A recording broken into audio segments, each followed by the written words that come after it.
A construção da Itaipu Binacional é uma das maiores conquistas da engenharia moderna e um marco na cooperação internacional. Essa gigantesca usina hidrelétrica, hoje uma das maiores geradoras de energia do mundo, nasceu de um projeto tão ambicioso quanto desafiador. O local ideal para a construção foi identificado às margens do poderoso Rio Paraná, na fronteira entre o Brasil e o Paraguai. Mas essa escolha trouxe consigo um obstáculo histórico: a relação complicada entre os dois países. Apenas um século antes, a Guerra do Paraguai havia deixado cicatrizes profundas, com a perda de grande parte do território e da população paraguaia. Apesar do tempo, a desconfiança ainda pairava sobre as duas nações. Além dos desafios diplomáticos, a obra exigia feitos extraordinários de engenharia. O curso do Rio Paraná, um dos mais caudalosos da América do Sul, precisaria ser desviado e, em seguida, contido por uma barragem colossal. O processo transformaria vastas áreas em um enorme reservatório, submergindo milhares de hectares de terra e alterando para sempre a paisagem da região. Para realizar essa façanha, um exército de mais de 40 mil operários foi mobilizado. Eles enfrentaram temperaturas escaldantes, chuvas torrenciais e o risco constante de inundações. Equipamentos gigantescos, explosivos e muita força humana foram usados para escavar a rocha e abrir caminho para a construção. Enquanto isso, Foz do Iguaçu, que era então apenas uma pequena cidade fronteiriça, viu sua população crescer vertiginosamente para atender à demanda da obra. Foram necessários 7 anos de trabalho ininterrupto, mais de 20 bilhões de dólares e um esforço coordenado entre os dois países para erguer Itaipu. Hoje, ela é muito mais do que uma usina. É um símbolo de superação, inovação e cooperação. Como foi possível realizar um projeto dessa magnitude? Essa é a incrível história que vamos contar neste vídeo.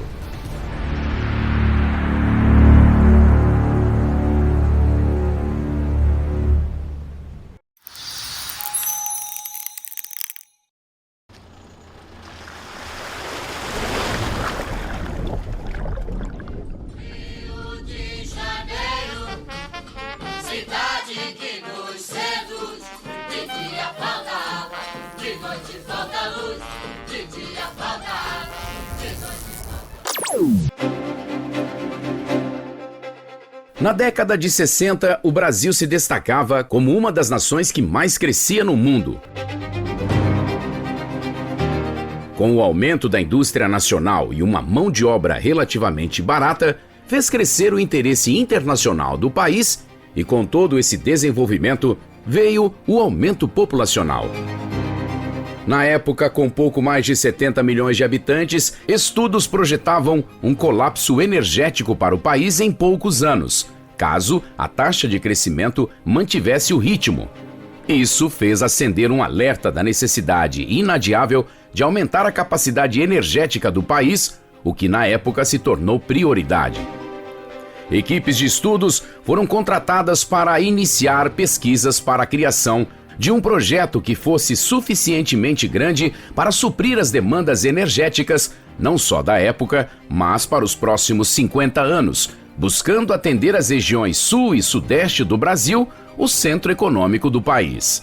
O grande desafio, porém, era encontrar o sistema ideal para gerar tamanha quantidade de energia. O Brasil ainda não era essa potência em combustíveis fósseis, o que impossibilitava a instalação de uma usina termoelétrica, e a tecnologia nuclear era algo novo e muito caro para um país emergente. Então, a solução parecia óbvia. A geração de energia viria de um dos recursos mais abundantes nesse país: das suas águas. Somente o sistema de hidrelétrica seria capaz de gerar a quantidade de energia necessária para a demanda. Mas para isso, seria necessário um gigante para produzir energia pelo sistema de hidrelétricas, considerado um dos poucos sistemas 100% limpos, mas o tamanho do projeto exigia um rio à altura. E nessa região, o único com capacidade era o Rio Paraná. Considerado o 7º maior rio do planeta, porém a escolha, apesar de parecer fácil, ainda escondia um grande desafio: encontrar o ponto ideal para a construção da enorme estrutura. Afinal, os cálculos iniciais previam uma altura mínima de 100 metros.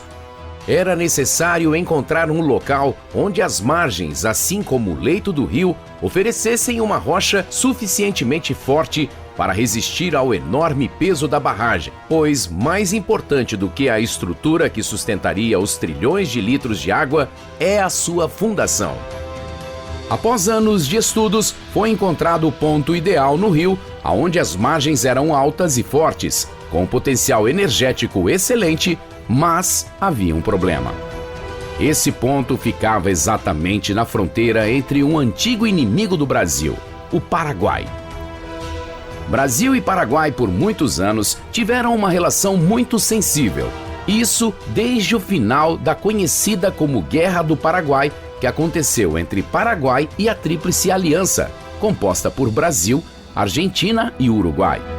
A guerra teve início no ano de 1864, quando o Paraguai invadiu o sul do Brasil numa ambiciosa intenção de expansão territorial, chamado pelo governo da época como o Grande Paraguai.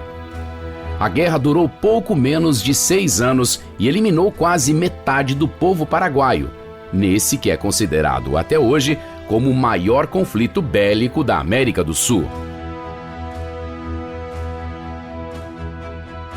Mas os tempos eram outros, e uma aliança com o Brasil se mostrava muito promissora para ser dispensada com desentendimentos passados. Afinal, o Paraguai seria o maior beneficiado, pois não teria que investir um só centavo e teria o direito a 50% de toda a energia gerada. Era um acordo bom demais para ser ignorado. Foi então que, em 1973, foi assinado o Tratado de Itaipu, entre os dois países, iniciando uma parceria histórica. O nome de Itaipu veio de uma pequena ilha que existia no ponto da construção da usina, que ficava submersa boa parte do ano. Em Tupi, Itaipu significa pedra que canta.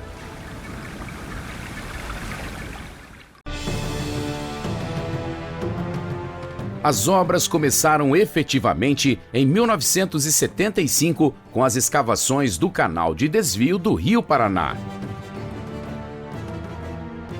No canal de 2 quilômetros de comprimento, 150 metros de largura e 90 metros de profundidade, foram retirados 55 milhões de metros cúbicos de terra e rocha, um volume quase 9 vezes maior do que o volume total extraído do Eurotúnel. Só para a escavação do canal de desvio foram necessários 3 longos anos de trabalho e 40 mil trabalhadores, numa obra que alterou completamente a rotina e densidade populacional de cidades inteiras, como a cidade de Foz do Iguaçu, que do dia para a noite saltou de 20 mil habitantes para mais de 100 mil, demandando de toda uma estrutura como a criação de escolas, hospitais e praticamente um centro fabril para produzir todas as refeições dos profissionais que atuavam na obra da usina. Mas todo esse progresso teria um preço. Afinal, a barragem alagaria uma área equivalente à cidade de Salvador, colocando abaixo de 100 metros d'água. Milhares de famílias perderam suas casas. Além das 7 quedas em Guaíra, e toda a fauna da região seria afetada diretamente.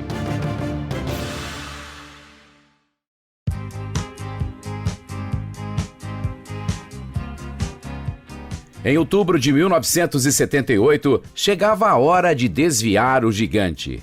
As enormes barragens de concreto e pedra que foram construídas junto ao canal agora viriam abaixo com 58 toneladas de explosivos para permitir o desvio do Rio Paraná pelo canal.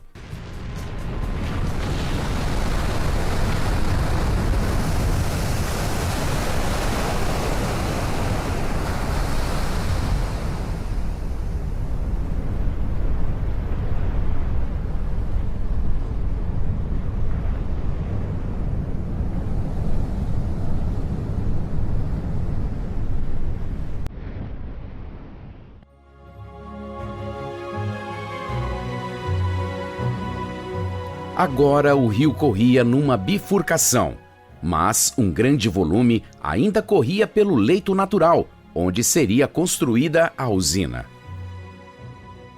O trabalho de desvio precisou ainda contar com a construção de ensecadeiras de pedras com mais de 90 metros de altura para desviar o curso total do Rio Paraná.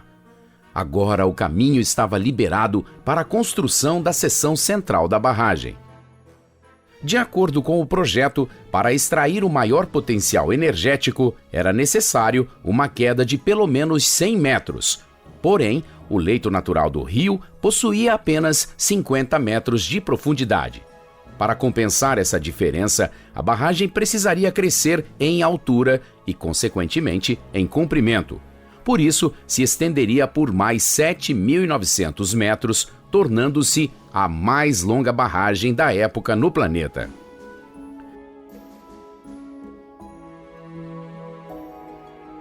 Foram utilizados 12,7 milhões de metros cúbicos de concreto, o que daria para construir 22 pontes Rio-Niterói. Armadores trabalhavam 2 turnos de 12 horas cada, 360 dias no ano para montar um mar de aço exigido pela estrutura, que seria o suficiente para construir 380 torres Eiffel. Em 1979, logo abaixo da barragem principal, uma camada de solo ruim foi encontrada. A camada chamada de solo podre poderia pôr em risco a segurança da barragem, que poderia romper caso a sua fundação não suportasse suas 61 milhões de toneladas. O problema tinha que ser resolvido. A solução foi escavar esse solo através de um túnel e substituir o solo ruim por concreto de alta resistência.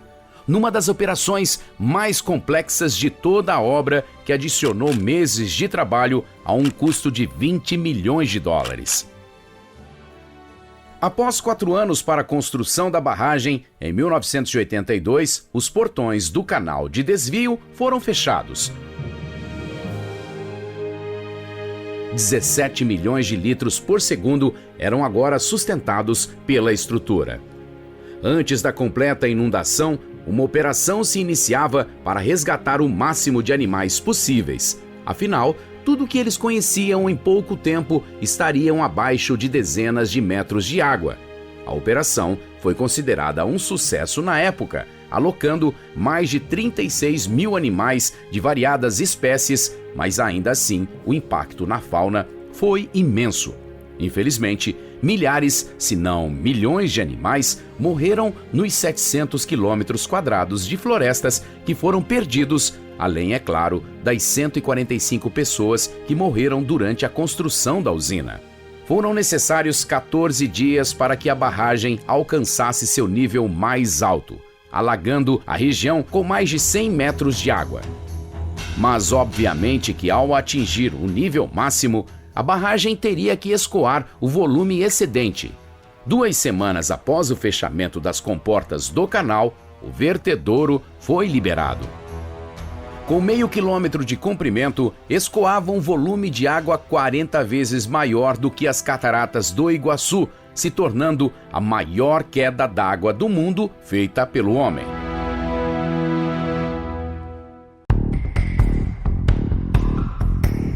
Apesar de todo o esforço empregado até agora, o trabalho ainda estava longe do fim. Afinal, nenhum quilowatt de energia foi gerado. E para isso, um verdadeiro esforço de guerra foi montado. As turbinas, que pesavam cerca de 300 toneladas e que eram fabricadas em São Paulo, precisariam ser transportadas até Itaipu, em Foz do Iguaçu. Porém, seu tamanho sem precedentes gerou diversos transtornos durante o seu trajeto, pois as rodovias não tinham largura o suficiente para comportar o equipamento. A viagem demorava 3 meses. As peças começaram a ser enviadas bem antes da finalização da usina. Torres de energia tiveram que ser construídas para levar a energia gerada para as principais regiões do país, com cabos suficientes para dar mais de uma volta no planeta. Em abril de 1991, após a instalação da 18ª turbina de um total de 20, a Itaipu Binacional se torna a maior usina hidrelétrica do mundo, ultrapassando a usina de Guri, na Venezuela. No ano de 2001, aconteceu o maior apagão da história do Brasil, quando uma das torres de transmissão foi interrompida, não conseguindo dar vazão à quantidade imensa de energia. Houve uma sobrecarga de tensão danificando o sistema da usina. Isso deixou claro que alguma coisa precisaria ser mudada. Afinal, milhões de pessoas são inteiramente dependentes de Itaipu, assim como serviços essenciais, como milhares de hospitais. Por isso, foram investidos 12 bilhões de dólares desde então para melhorar o sistema de transmissão, instalando inclusive uma espécie de disjuntor gigante que desativa quando ocorre qualquer falha no sistema, evitando sobrecargas. Com um custo de 20 bilhões de dólares, a dívida da construção da Itaipu Binacional foi totalmente quitada em 2023. Agora, a usina pertence exclusivamente aos dois países, Brasil e Paraguai. Essa obra monumental, a maior já construída em território nacional, abastece milhões de pessoas com energia elétrica e é motivo de orgulho, despertando até a admiração de países de primeiro mundo. Bom, pessoal, esse foi o vídeo de hoje. Espero que tenham gostado. Não se esqueçam de deixar um comentário, inscrever-se se ainda não for inscrito e deixar um like, porque isso ajuda muito no crescimento do canal. Valeu, pessoal, um abraço e até o próximo vídeo.